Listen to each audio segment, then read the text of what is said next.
Yeah. Oh, First of all, I would like to thank the organizers for inviting me with such a interesting and probably a slightly rarer topic. Uh, I need to talk about iodine-negative metastatic thyroid cancer today. Conflict of interest wise, I don't have anything, but I would definitely like to put a disclaimer before my talk.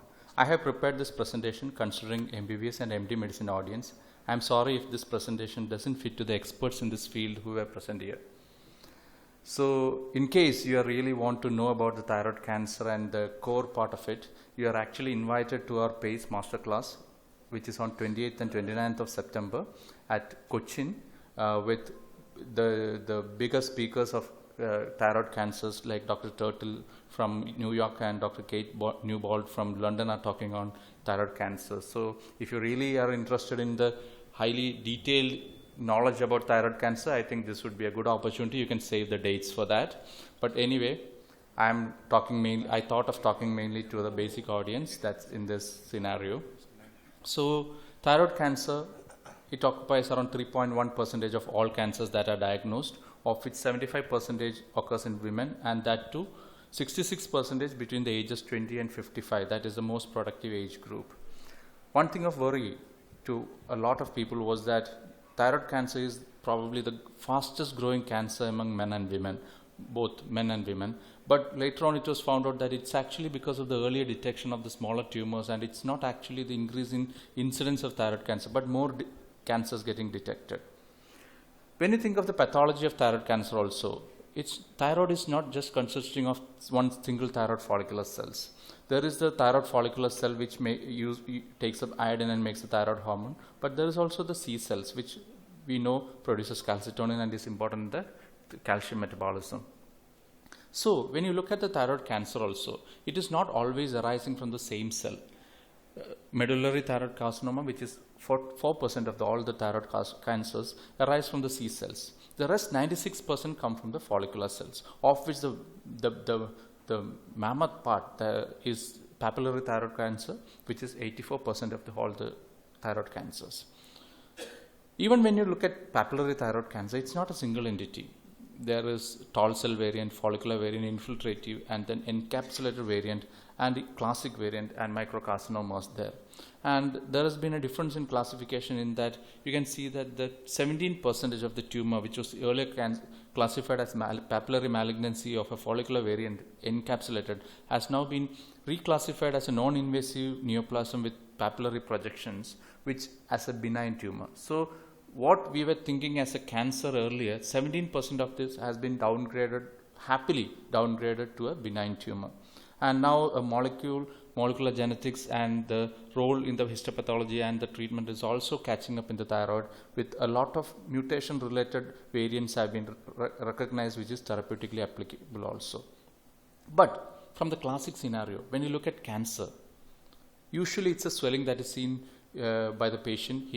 She or she goes to the doctor, or sometimes she goes to the doctor for some other reason. The doctor on the routine examination, general examination, finds that there is something in the neck and asks for an ultrasound, finds a nodule, and then asks for an FNAC, which comes out as a cancer, then a suspicious nodule. Then he advises surgery, and after the surgery the histopathology is done, which says that there is a cancer.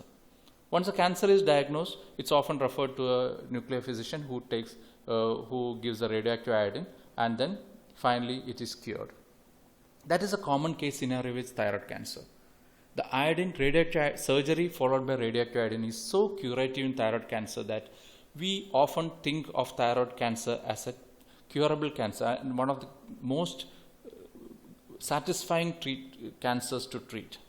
So when you look from the prognosis point of view, up to 70% of the cancers are diagnosed when they are localized, 26% with a regional spread, only 4% are diagnosed with a metastatic spread. But even then, even with metastasis, the 5-year survival rate is 55%.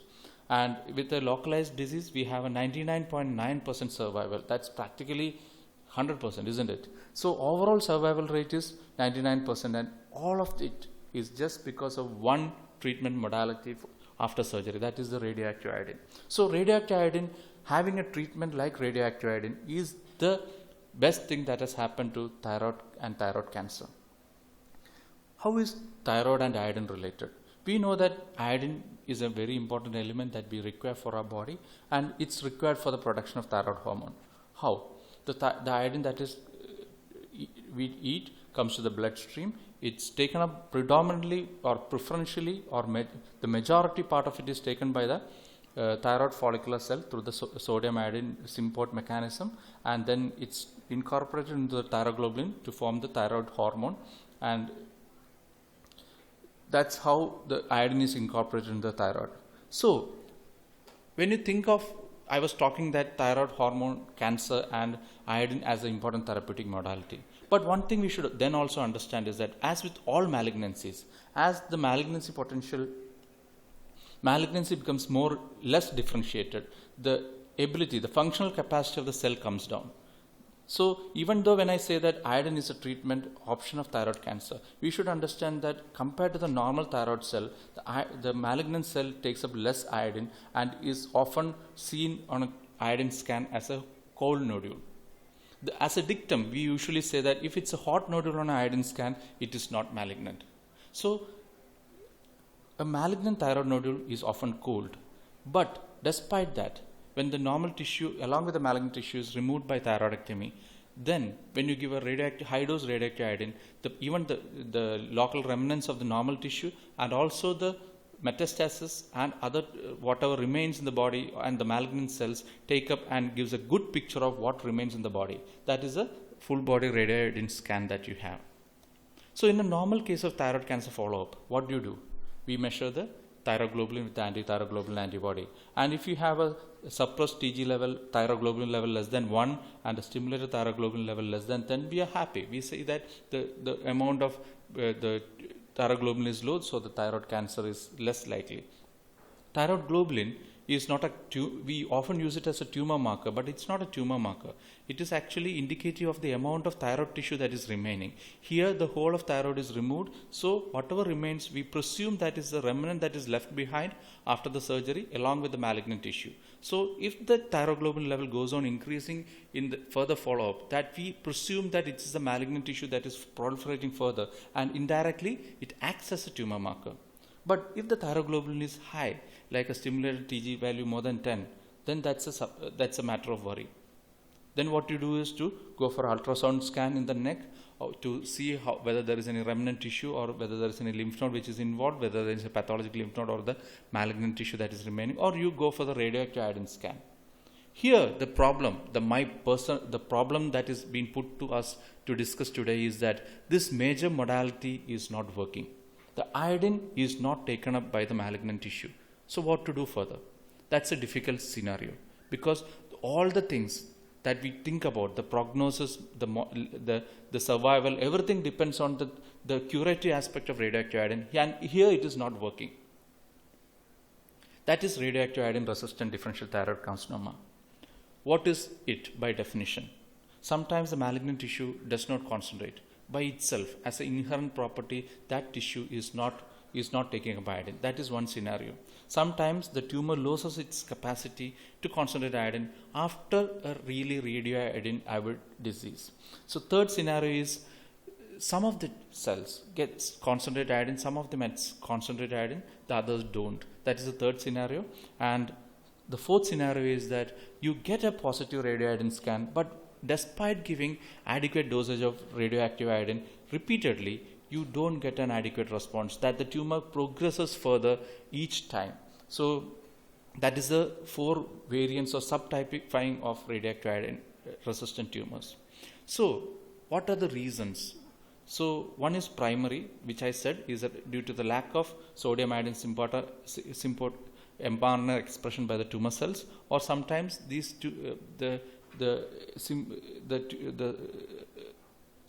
the transport cell is internally localized so that it does not transport. Secondarily, what happens is that the tumor as such would have some iodine responsive elements and iodine non-responsive element. So initially they would pick up the iodine and would be shown as hot spots in the radioiodine scan. But when you give radioiodine, these cells which are responsive to radioiodine are preferentially destroyed, while those that are less responsive remain there without damage. So on the further scan, the tumor grows, but the iodine responsive cells are already damaged, so it shows up as a radioactive iodine resistant cell. Partial, as the name indicates, some of them are responsive, others are not responsive. But once you recognize that as a condition, what can you do? What is the options that are left in front of you? First thing is that, like, we don't have to see whatever you face, you have to face it, and we have to analyze it in a systemic way. So what you do is to determine the extent of metastatic disease, and you have to do staging evaluations. And here, as I told you, whole body radioiodine wouldn't be useful, so we have to go for a FDG PET or a CT scan or even an MRI. Then you should think of the degree of the potential symptoms which are actually caused by the disease. See, the patient may be saying of so many symptoms, some of them may be related to the tumor and some of them unrelated. So you have to assess the degree of the potentiality of the symptoms which can be attributed to the actual tumor. We should look into the comorbidities which can get affected by the treatment that we are going to provide. So that's also important. And most importantly, we should assess the progression of the tumor. Serial assessment, whether it's radiosensitive or not, radioiodine sensitive or not, we have to do a serial assessment to actually ascertain the risk that is involved. Why is it so? Because as I told you, thyroid cancer is a cancer with good cure rate. 98% is the overall cure rate. There, it is mostly, that means the mitotic index of thyroid cancer is said to be the lowest among all the cancers that has been discovered. So there is a subset of thyroid cancers, even if they are radioactive iodine resistant, they are pretty stable and they don't grow further. Some of them grow fast. So we have to differentiate between them. How to do that? By definition, it is said that if the sum of the longest diameters of target lesion increases less than 20% in the or there is absence of a new metastatic foci in the next 1 to 1.5 years, you can say that it's a pretty stable disease. You can repeat the imaging as you feel, but usually it is done between 3 to 12 months. And if it's a stable disease, we should be happy. We may just observe the patient without much treatment. That's the best part of it, because it may not actually do any harm to the patient. But if it is progressive, that is the diameter of the mass is increasing more than 20%, or you see a new metastatic foci that is appearing, then, or the patient develops some symptoms that is related to the malignancy, then what could you do? Then you have to do something. One thing here again that's pointed out is that you shouldn't decide based on the thyroglobulin level or the raising thyroglobulin level. Here, one of the most important thing that we should understand is that we should think more from the patient perspective, disease perspective, mortality and morbidity perspective, and common sense perspective also. So, if it's a neck mass which is clearly resectable, we should go for a surgical resection. Or if it's a lesion that can be directly targeted by a stereotactic radiation or a thermal ablation, we should go for that. Especially in a surgically accessible lesion, and specifically in bone lesions, it's better to target surgically or by a stereotactic radiation. Because, why is it so?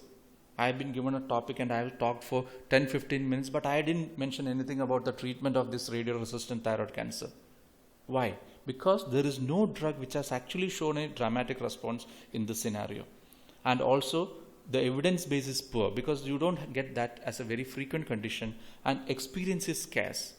So it's always better. When you get this scenario, it's always better to refer to a highly specialized center. Mostly decisions in this case is based on expert opinion, patient preference, and philosophy of both the patient and the doctor towards the life. But it's not nothing, because you have some drugs for this. That's the kinase inhibitors. These are drugs which act on common target of VEGF receptors. You have sorafenib, azopanib, sunitinib, lenvatinib. Do I sound musical? Yeah, it's all tinib there, a lot of them there. But you have a lot of drugs, but they are not actually well tolerated. They have a lot of side effects like nausea, change in taste, diarrhea. Hypertension occurs in more than 50% of patients who are treated with this drug. Hepatotoxicity, it's notorious to produce mucosal damage and side effects. The discontinuation rate of this drug is around 20%. There are serious adverse events also like thrombosis, bleeding, heart failure, hepatotoxicity, GI fistulas. It is said that lenvatinib, when it's used in thyroid malignancy, severe toxicity occurs in 75% of patients, and therapy-associated mortality happens in 2.3%. See, I'll just go back on the slide. Of all these drugs, what is available in India currently is sorafenib and the lenvatinib, and that's the two drugs which are used. Of which lenvatinib is slightly costlier, which costs around 80,000 rupees for a course of 1 month therapy, but it's said to have slightly lesser side effect, but it's mostly used only for thyroid cancer. Sorafenib is also used in other malignancies, also used in thyroid cancer, but it's marketed by some Indian companies also. So it can be around 8,000 to 10,000 rupees per month. But the problem there is that the side effect profile is slightly higher. So often, if it's a stable disease, just observing and just serially monitoring may be the best thing that you could do for the patient. Patient with iodine refractory metastatic DTC, that is asymptomatic, stable or minimally progressive, unlikely to develop rapidly progressive or any significant complications, or do not have indications for directed therapy, just wait, watch, observe, and just that's enough. So maybe I would have complicated things. Just to recap, once you do a radioactive iodine scan, if nothing is getting up, there is no uptake, and you feel that it is radioactive refractory, then you should think of other options. You can look at localizing the lesions, then look at the tumor burden. If it's a tumor burden is small, look at the progression. If there is not much progression, then you just wait. If it's a large tumor burden and it's causing symptoms, you may have to treat, where targeted therapy and systemic therapy can be done. And if it's unknown, again, individualization and treatment could be the option. One other option which is coming up is radioiodine avidity restoration. That means restoring the activity of radioactive iodine on the tumor. There are two drugs which have been on the clinical trials. One is selumetinib and another is dabrafenib, which have been shown to improve the radiosensitivity again of this group of thyroid cancers. And also certain mutation analysis has been shown to be helpful in directing the therapy here.